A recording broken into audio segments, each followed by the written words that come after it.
मित्रों, इस समय हम लोग जो है यहाँ पर गाजीपुर ज़िले के पिपनार जगह पर हैं, पिपनार कुटी पर हैं, जहाँ पर कि एलपीएफ की मीटिंग चल रही है। और इस मीटिंग में हम सबसे पहले इस बात को रखना चाहेंगे कि एलपीएफ क्या है और हम क्या चाहते हैं।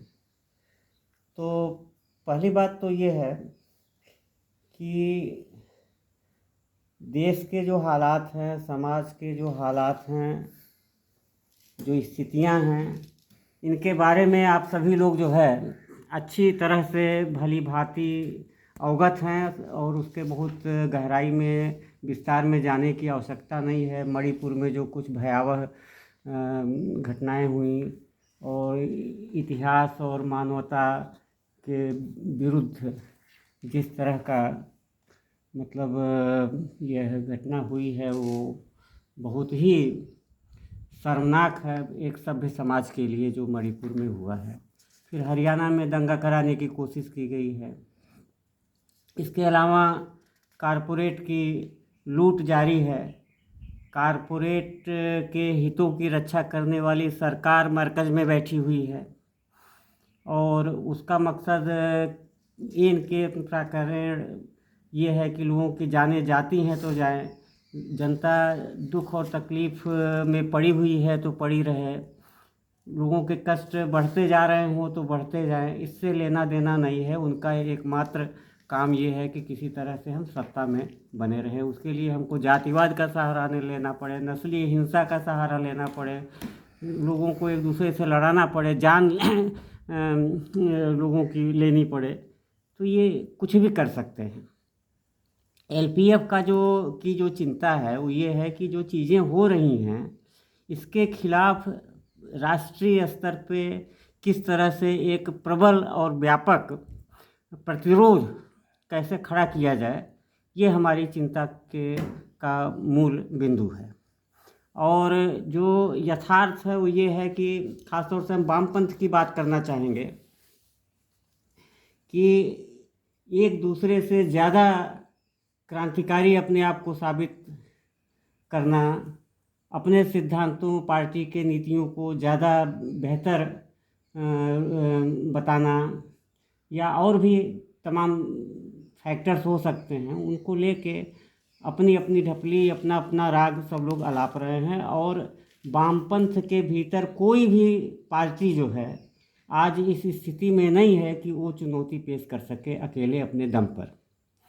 तो अकेले दम पे नहीं स्थापित कर पा रहे हैं, तो ऐसी स्थितियों में हम लोग चाहते हैं कि सारी वामपंथी, भारतीय वामपंथी पार्टियां पहले तो एकताबद्ध हों और एकीकरण की बातें चर्चा में आनी चाहिए कि एक पार्टी, एक झंडा इस देश के अंदर हो। ये एलपीएफ चाहता है, ये हमारा ड्रीम है, ये हमारा टारगेट है।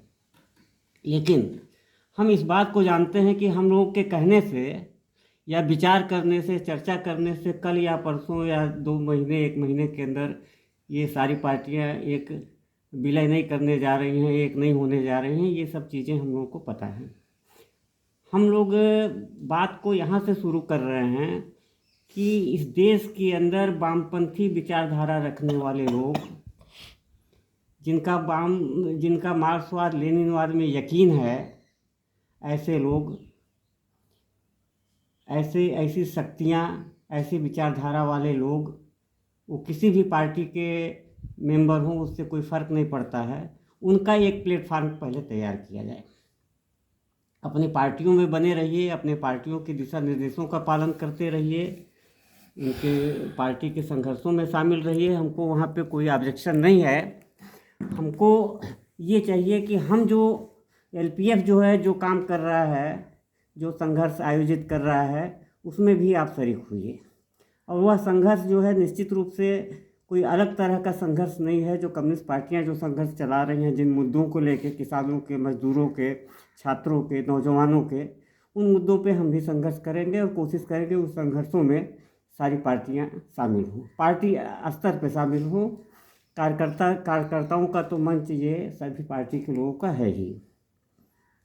इसके अलावा एलपीएफ की कोशिश ये है कि भारतीय वामपंथी विचारधारा के बाहर के जो लोग हैं, जो एक प्रगतिशील सोच रखते हैं, जनवादी सोच रखते हैं, या कम से कम इस तरह के लोग हैं जो कि हमारे नज़दीक आ सकते हैं, ऐसे लोगों को भी वामपंथ के साथ जोड़ा जाए, एकजुटता कायम किया जाए। इसीलिए इस संगठन का नाम वामपंथी प्रगतिशील मंच है, लेफ्ट प्रोग्रेसिव फोरम। ये हमारी कोशिश है। तो इस कोशिश को लेके हम लोग कुछ नए तरीके से, अपने तरीके से एक्सपेरिमेंट करने की कोशिश कर रहे हैं।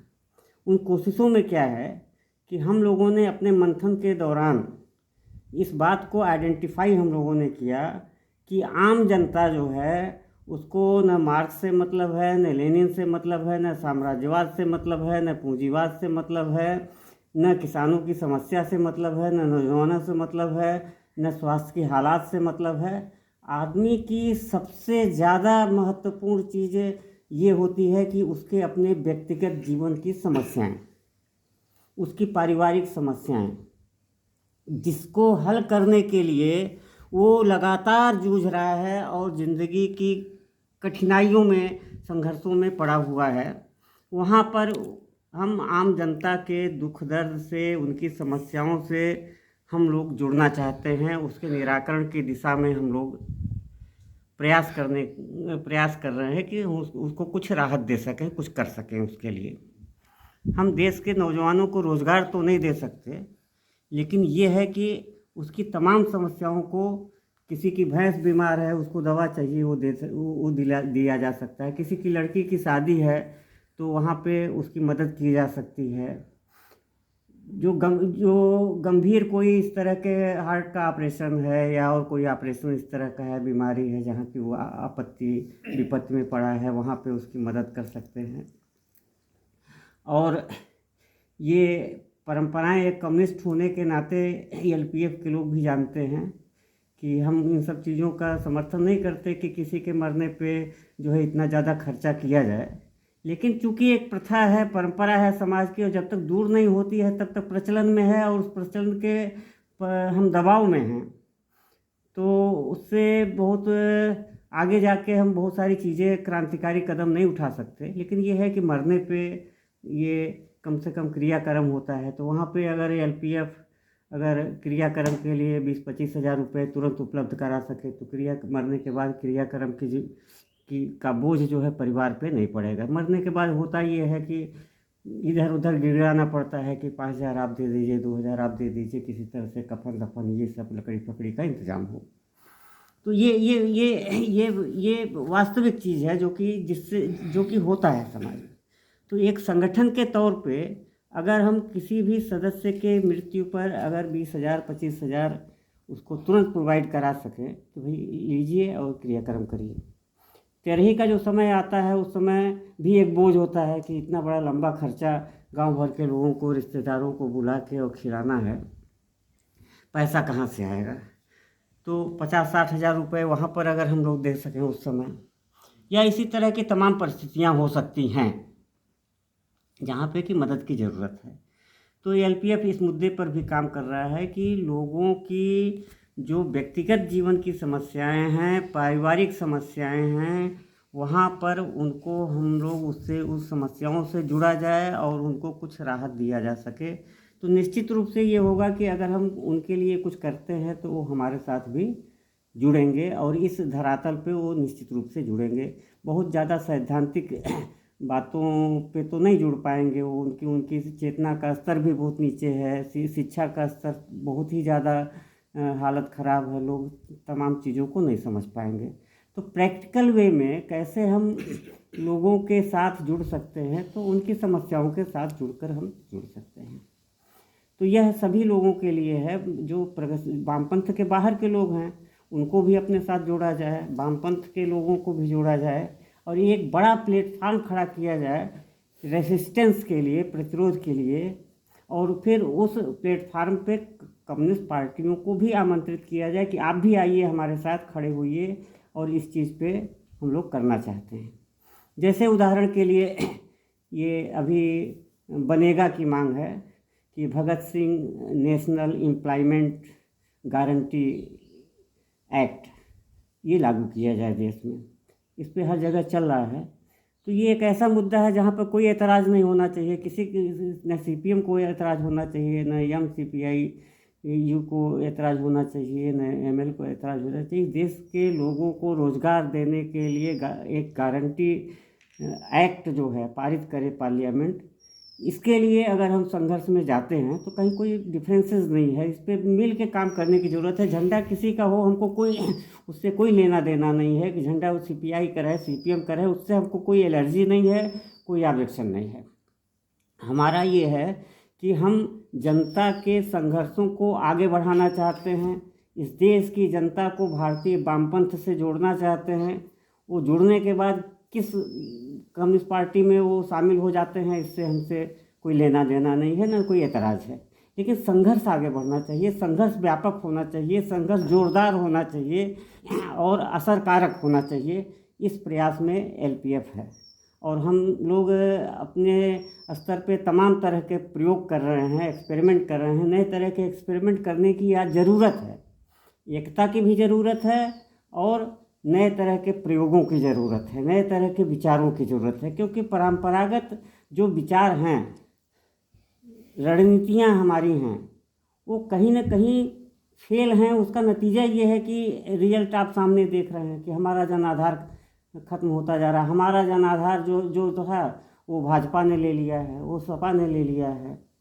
तो और भी जो चीज़ें हैं उस पर हम लोग डिस्कस करेंगे, पॉलिटिकली भी डिस्कस करेंगे और हम लोग सजेस्ट करेंगे कम्युनिस्ट पार्टियों को। इस पर हम लोग का एक स्टैंड है कि पहली चीज़ तो ये है कि हमारे पास अब इस स्थिति में भारतीय वामपंथी पार्टियां पहुंच गई हैं कि खोने के लिए कुछ नहीं है। अब वो सर्वहारा की स्थिति में पहुंच चुकी हैं भारतीय वामपंथ की पार्टियां, जो है कि उनके पास अब खोने के लिए कुछ नहीं है, सब कुछ खो चुका है। सब कुछ भाजपा ने, सपा ने, बसपा ने, इन्होंने उन्होंने ले लिया है। खोने के लिए इनके पास अब कुछ नहीं है और पाने के लिए पूरी दुनिया है। अगर ये संगठित हों, मंथन करें, तो इनके पाने के लिए अभी इसको बचा हुआ है। तो खैर उस पर तो हम बहुत पॉलिटिकली अभी डिबेट में नहीं जाना चाहते, लेकिन संगठनात्मक रूप से एलपीएफ का जो वो है, हमने बाइलाज भी यहाँ पे दिया है। बाइलाज में भी हम लोग कोशिश ये कर रहे हैं कि देखिए, एक चीज़ जो जनवादी केंद्रितावाद की बात होती है, उसमें एक्चुअल में प्रैक्टिकल वे में जनवाद कैसे स्थापित होगा और केंद्रीयता कैसे काम करेगी, इस पे एक्सपेरिमेंट हम लोग कर रहे हैं। उस एक्सपेरिमेंट में क्या है कि जो एक सामान्य कार्यकर्ता है और टॉप लीडरशिप है, उसके बीच बहुत ज़्यादा गैप है। उस गैप को मिनिमाइज़ करना चाहिए, उस गैप को जो है जीरो करने की कोशिश करना चाहिए कि वह कैसे हो सकता है। तो हम लोगों ने तमाम अपना विचार विमर्श करके ये निश्चय किया, जैसे कुटुंब पे हमारी मीटिंगें चलती हैं। कुटुंब की मीटिंगों में हमारे national president, national general secretary, national coordinator, top leadership बैठी रहती है। कोई भी सामान्य कार्यकर्ता उसमें भी आ सकता है और विचार विमर्श कर सकता है और अपनी बातें कर सकता है और शामिल हो सकता है। तो एक जो गैप है वो बिल्कुल जीरो हो गया जब प्रेसिडेंट, सेक्रेटरी, सारे लोग नेशनल बैठे हैं और कार्यकर्ता भी 10 उसमें शामिल हैं, सब लोग मिल के विचार करें। हम ये क्यों मान के चलें कि टॉप लीडरशिप जो चीज़ सोच रहा है, जो निष्कर्ष निकाल रहा है, जो जो जो निर्देश दे रहा है, वही सही है। सही चीज़ें तो ये आम कार्यकर्ता भी सोच सकता है, उसके पास भी तो दिमाग है, वो भी तो उसको भी सोचने दीजिए ना, उसको भी बताने दीजिए कि पार्टी को क्या करना चाहिए। और वो यह विचार जो है नेशनल लीडरशिप के साथ बैठकर जो है वो करे तो और ज़्यादा बेहतर है। तो ये कुटुंब के माध्यम से जो मीटिंगें चलती हैं, सिंहासन जी जानते हैं, आप लोग भी जानते हैं कि उसमें आप पार्टिसिपेट करके वहाँ से वो चीज़ें हो सकती हैं। जूम से हो सकता है, व्हाट्सएप की जो वीडियो को वो मीटिंग अभी हमने कराया था भोगनाकर मीटिंग, आप लोग तो थे ही उसमें, उस तरह से किया जा सकता है।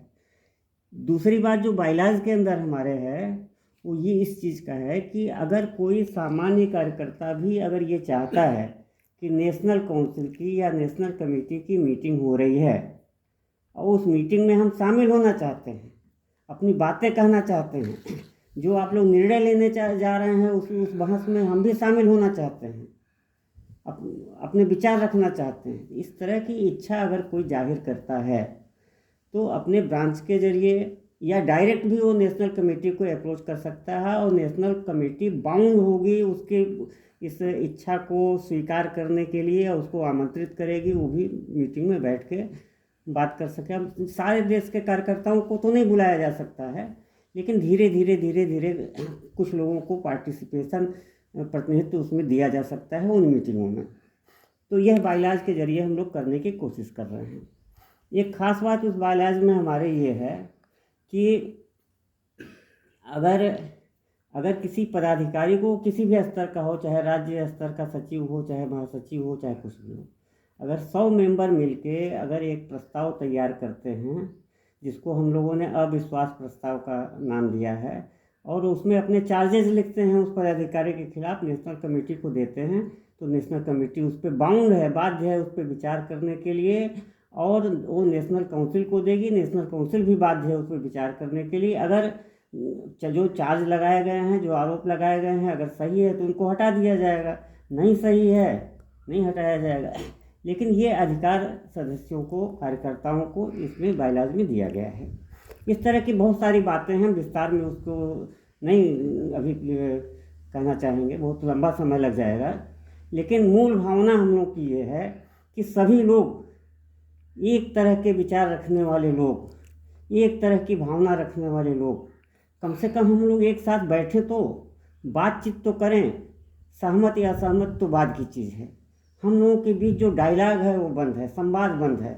हम लोग एक दूसरे से बात नहीं करते, एक दूसरे पार्टियों के विरोध करते हैं। और एलपीएफ में इस चीज़ को हम लोगों ने प्रतिबंधित किया है कि एलपीएफ के प्लेटफार्म पे कोई भी किसी कम्युनिस्ट पार्टी की आलोचना नहीं करेगा। किसी भी कम्युनिस्ट पार्टी की आलोचना का वो अधिकार किसी को नहीं है। आप सीपीएम को नहीं कह सकते कि ये ऐसे कर रही है, वैसे कर रही है। आप यंग सीपीआई को नहीं कह सकते, सीपीआई को नहीं कह सकते। किसी पार्टी, कम्युनिस्ट पार्टी की आलोचना नहीं करना है, बल्कि एक सौहार्दपूर्ण वातावरण बनाना है, जहाँ पे कि हम इस संभावना को तलाशें कि यूनिटी कैसे बनेगी। स्ट्रगल हम करेंगे तो स्ट्रगल से यूनिटी बनेगी।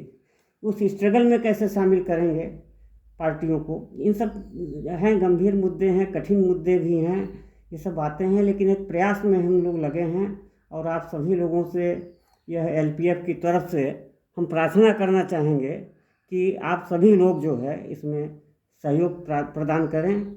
धन्यवाद।